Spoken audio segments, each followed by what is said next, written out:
저번 시간에 타이포그래피 구조화 시스템에서 배웠었죠? 오늘은 그 두 번째 시간입니다. 문단과 정렬, 그리드, 페이지와 책에 대해서 공부하는 시간을 가져보겠습니다. 문단에서 글자를 정렬하는 방법은 5가지입니다. 왼쪽 끝 맞추기, 오른쪽 맞추기, 양끝 맞추기, 가운데 맞추기, 비대칭이 있는데요. 각각의 방법은 장점과 단점이 함께 있기 때문에 글의 내용에 따라 적합한 방법을 선택해야 합니다. 이 방법들은 가독성에 큰 영향을 끼칠 뿐만 아니라 타이포그래피의 심미적 수준을 좌우하는 중요한 요인이기도 하죠. 그러면 하나씩 한번 살펴볼까요?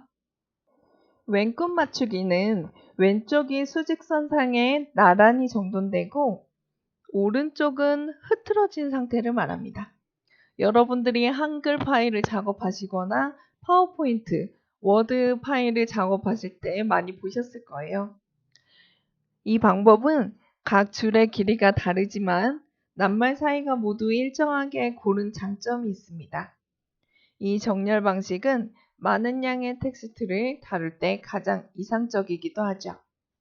외끝 맞추기의 장점은 낱말 사이가 일정하므로 가독성이 높은 것이 장점입니다. 또한 문단 안에 흰강 형상이 생기는 것을 막을 수 있고요. 특히 글줄 길이가 좁을 때 더욱 효과적입니다. 각 글줄의 길이가 길고 짧음을 허용하므로 당연히 하이픈이 필요가 없습니다. 독자가 새로운 글줄을 찾는데 큰 어려움이 없고 고르지 못한 오른쪽 그림은 오히려 시각적으로 흥미를 더해줄 수 있습니다.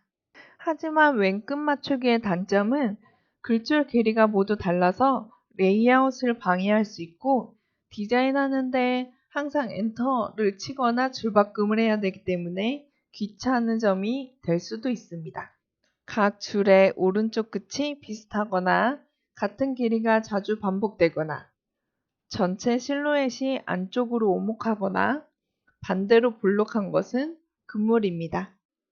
반드시 오른쪽 그림은 조형적으로 아름답고 리듬감이 있어야 하므로 임의로 줄바꿈을 해주셔야 합니다. 많은 양의 텍스트가 있을 때 왼끝 맞추기를 많이 한다는 거고요. 이런 식으로 왼쪽을 기준으로 해서 읽기 편하게 나눠주는 것을 왼끝 맞추기라고 합니다. 여러분들이 다 아시는 내용인데 이론이라고 해서 조금 제가 정리를 해봤어요. 그래서 편하게 보시면 좋을 것 같습니다.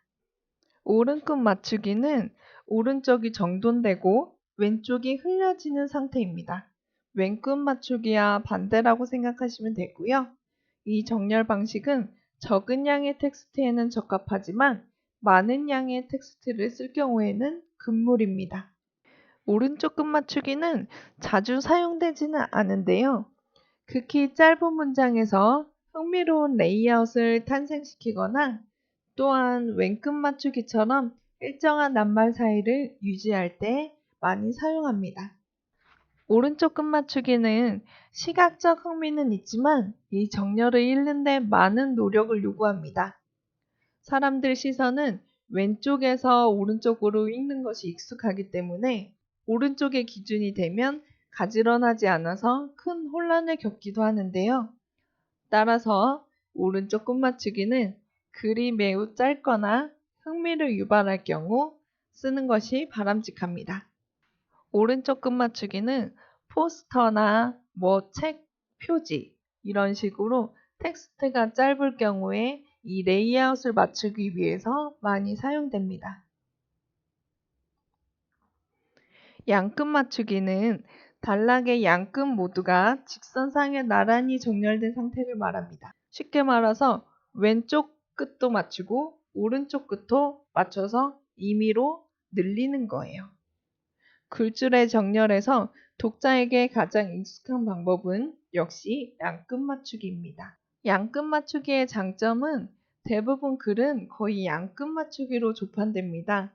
왜냐하면 이 방법이 글을 읽을 때 가장 익숙하기 때문이죠.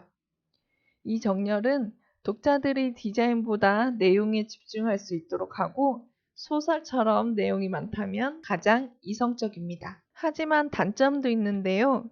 글줄 길이가 너무 좁으면 신미성이 떨어지기도 하고 불균형한 낱말 사이로 독서 효과가 저하될 수도 있습니다. 이 양끝 맞추기는 글줄의 좌우를 강제로 직선상에서 일치시켜 낱말 사이를 실제보다 넓히거나 좁히기 때문에 낱말 사이가 불규칙하게 됩니다. 이 양끝 맞추기는 책의 본문이나 잡지 본문에 많이 쓰입니다. 자세하게 들여다보면 글자 수가 많은 것의 띄어쓰기 간격보다 글자 수가 적은 거의 띄어쓰기 간격이 차이가 있는 걸 볼 수 있어요. 그래서 여러분들이 양끝 맞추기를 하더라도 너무 어색하지 않을 정도로 글자 수를 맞춰주셔야 합니다. 가운데 맞추기는 중앙을 기준으로 모든 글줄을 대비시키는 정렬입니다. 적은 양의 텍스트를 처리할 경우에 바람직하고요. 이 가운데 정렬 맞추기는 품위 있고 고급스러운 느낌을 자아내기도 합니다. 하지만 많은 양의 텍스트를 다룰 때는 절대로 피해야 합니다. 가운데 맞추기의 장점은 일정한 낱말 사이를 유지할 수 있고 실루엣의 형태감이 독자의 흥미를 유발할 수 있죠. 대칭 형태는 항상 고전적이며 품격 있는 디자인을 탄생시킵니다. 가운데 맞추기는 흥미로운 실루엣에 탄생하도록 주의를 기울여야 하고요. 비슷한 길이로 글줄을 쌓는 것은 금물입니다. 길고 짧고 길고 짧고 해서 조금 리듬감을 주는 것이 중요합니다. 가운데 맞추기의 단점은 오른쪽 맞추기와 마찬가지로 다음의 글줄의 서두를 찾는 데 어려움이 있습니다. 그러므로 적은 양의 글이나 시각적 흥미가 꼭 필요할 경우에만 적용하는 것이 바람직합니다. 가운데 정렬은 표지나 타이틀, 포스터 같은 데서 가장 많이 사용하는데요. 내가 강조하는 거를 크게 중간에 보여주기 위해서 많이 쓰이고 있는 방법입니다. 이건 비대칭 정렬입니다. 각 글줄에 모두 다른 뿐만 아니라 비대칭으로 정렬되는데요. 어떤 버튼을 눌러서 왼쪽 정렬, 오른쪽 정렬로 되는 것이 아니라 한 줄씩 디자이너가 임의로 작업을 해야 되고요. 이것은 식상한 안목이 획일적 디자인으로부터 탈피하기 위해서 사용되는 방법이기도 합니다. 지면을 능동적이고 활력 있게 창조해서 실험적 인상을 부여하기도 합니다. 그러나 독서 양을 많을 경우 치명적인 단점으로 작용될 수도 있습니다. 장점은 포스터, 책 표지, 광고 등에서 독자의 주의를 환기하려는 의도에 매우 적합하고요. 이 정렬은 특별한 제한이 없지만 각 글의 서두가 쉽게 눈에 띄도록 글줄 사이를 충분히 넓히는 것이 바람직합니다. 가장 융통성 있는 레이아웃으로 극적 효과를 얻을 수 있지만 부주의하게 다루면 내용 파악이 불가능해질 수 있습니다. 비대칭 정렬은 이렇게 다양한 방법으로 쓰일 수 있고요. 정렬에 익숙한 우리 눈들이 비대칭 정렬을 보면 눈에 시선을 끌 수 있는 주목성이 높아서 디자인할 때 많이 사용되기도 합니다. 다음은 컬럼과 마짐입니다. 페이지에 보면 글씨가 쓰여져 있는 부분을 컬럼이라고 생각하시면 되고요. 글씨가 없이 페이지에 여백을 보여주는 걸 마진이라고 생각하시면 편합니다. 컬럼은 시각적 대조, 비례감, 구성 원리 등에 기초하는데요. 균형감 있는 정렬을 필요할 뿐만 아니라 형태와 반형태의 관계에도 큰 영향을 끼칩니다. 컬럼은 또한 사방을 둘러싼 흰 공간, 즉 마진으로 결정됩니다. 지면에서 문자 정보의 명료함과 균형감을 창조하는 마진은 지면에 담긴 정보의 시각적 질을 좌지우지하는데요. 그러므로 제한된 지면에서 컬럼과 마진의 비율은 늘 주의 깊게 관찰해야 합니다.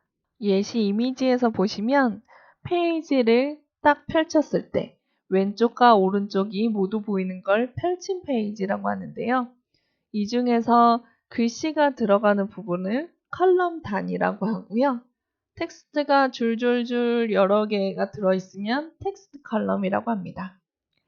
그리고 페이지에서 맨 위에 상단 부분에 텍스트가 시작되는 부분을 시각 기준선이라고 하고 그 외의 여백들은 각 위치에 따라서 상단 마진, 바깥 마진, 안쪽 마진, 하단 마진 이런 식으로 되어 있습니다.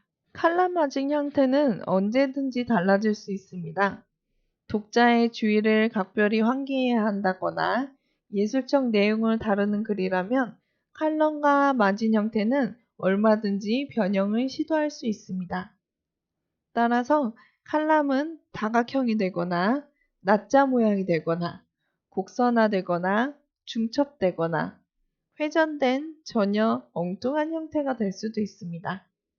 칼럼 형태의 시각적 속성이 두드러지면 그만큼 시각적 인상은 극대화되기 때문이죠. 하지만 이러한 접근은 위험한 결과를 가져올 수도 있으니 항상 고심하고 디자인하셔야 합니다. 칼럼의 시각적 효과는 인쇄물에 신선하고 탈규범적인 인상을 심어줍니다.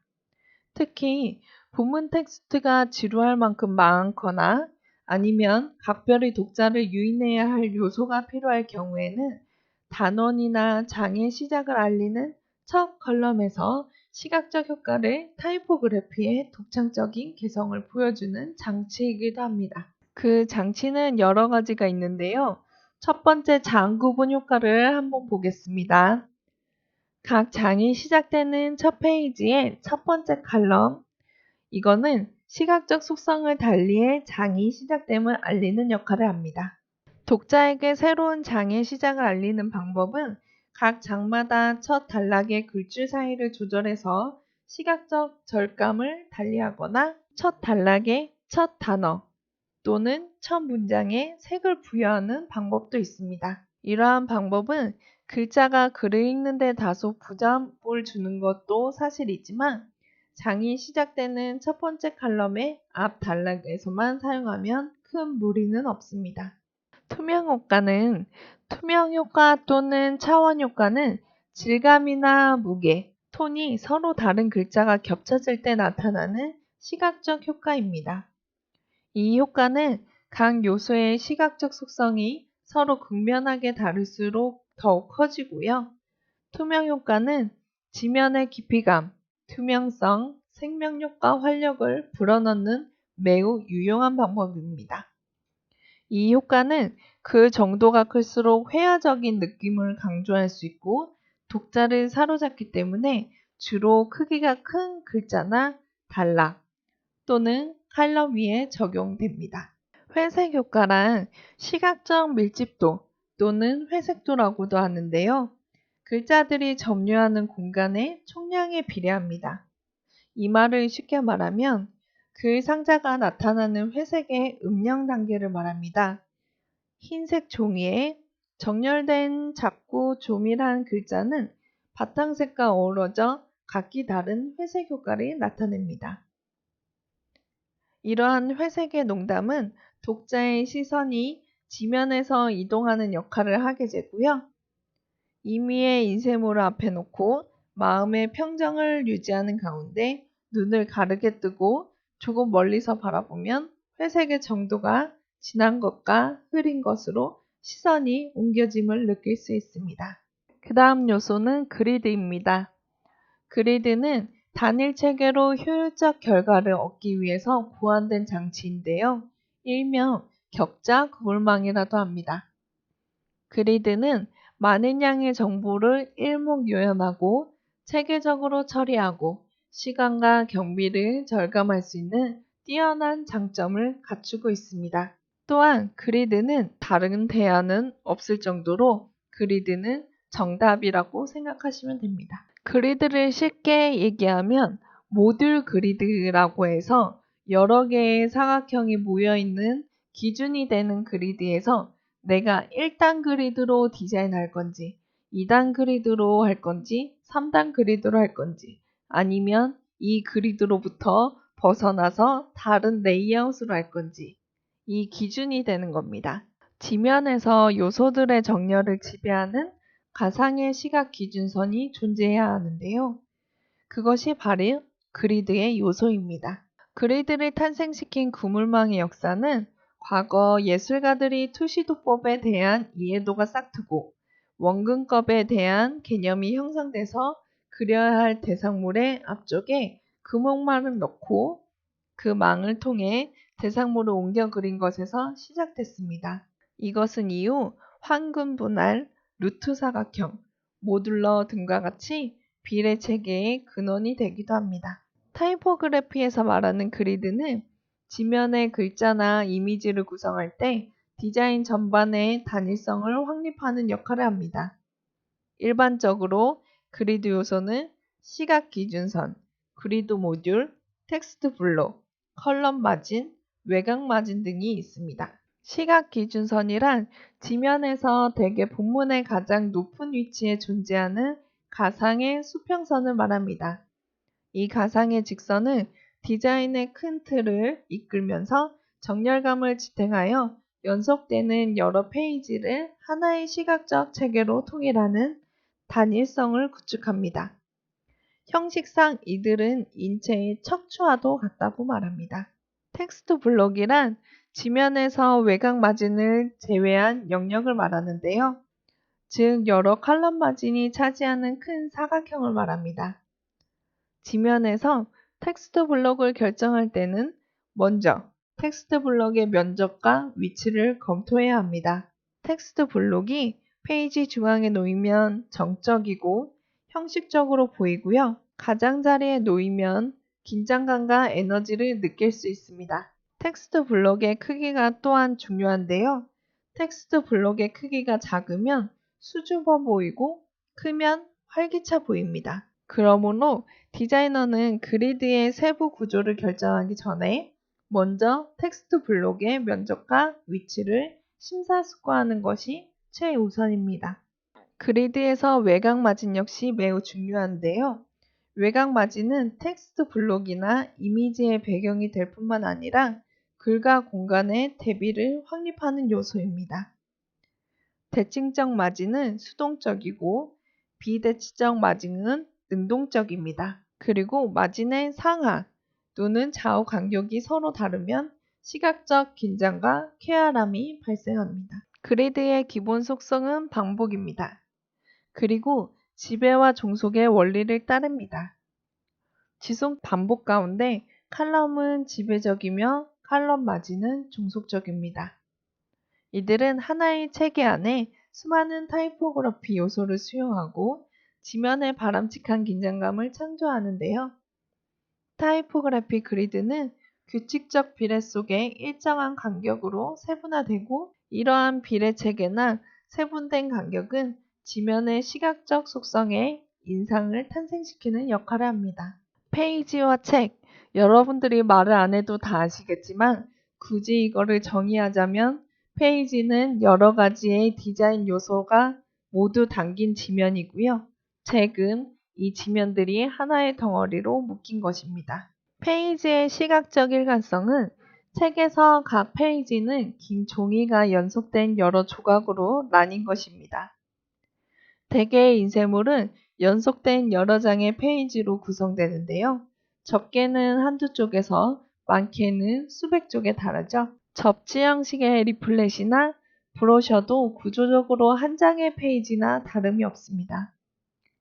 독자는 여러 페이지의 인쇄물을 읽지만 그의 지각 세계는 모든 페이지를 시각과 공간이 연속되는 하나의 긴 화상으로 기억됩니다. 페이지의 구성 요소는 아까 말씀드렸다시피 텍스트가 들어가는 영역, 타이포그래피 영역, 칼럼 영역, 그리고 빈 공간 여백을 마진으로 되어 있고요. 쪽 번호와 그리고 타이틀이 들어가는 부분이 있습니다. 책은 크게 표지와 내지로 구분되는데요. 표지는 앞날개, 앞표지, 책등, 뒷표지, 뒷날개로 구성이 됩니다. 표지는 내지보다 조금 두꺼운 종이로 제작하는 것이 상례이고요. 두꺼운 판지로 제작하면 하드커버라고 하고 두꺼운 일반 용지로 제작하면 소프트 커버라고 합니다. 책의 구조는 오른쪽의 이미지를 보시면 대략적으로 순서가 정해져 있습니다. 이거는 여러분들이 파워포인트 자료를 보시면서 한 번씩 보시면 좋을 것 같고요. 이상으로 구조화 시스템에 대해서 공부를 해봤습니다. 이번 시간 수업은 마무리하겠습니다. 수고 많으셨습니다.